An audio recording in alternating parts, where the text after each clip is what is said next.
O, inspiring mga puso, mag-amay, may inspiration nga dala bangod sa bodybuilding nga ilagay na himo nga bonding. Yaring balita nga itong gintutuka. Halin sa paghakwat sang dumbbell, pagbuliganay sa chest press, tubtub sa mga mabugat nga sahi isang weights. Tanan ni, mas nagamagaan bangod sa tandem sang father and son nga sanday Tatay Danilo kag Daniel. Sa edad niya 69, Fitspiration ang dala ni Tatay Danilo, kaupod ang 31 anyos nga anak nga isa ka seaman.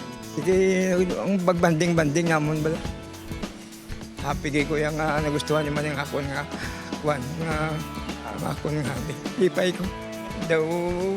Duway ko sang hindi ko ma-express ang akong kawalingon sa kalipay. Most men nga kaedad niya na bala subong, though hindi na ni amo ni ka physically fit gid. Kay it's very nice nga umpisa siya at a very young age.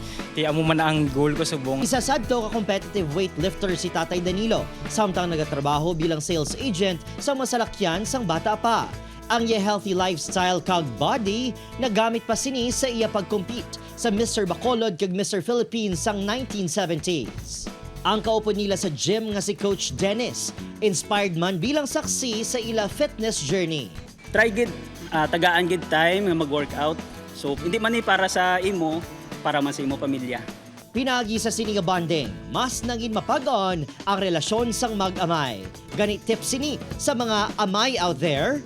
Dapat gid nga mag-gym ka. Pagkaon, pagtulog mo, namigid siya. Importante gid sa lawas ta. Very important siya kay ang ako nga length sang bakasyon di is pila lang kabulan. Ti amo na ni siya ang opportunity ko para maka-spend more time sa ila ni mama. Opod, Kiril Casillo, Adrian Priatos, One Western Visayas.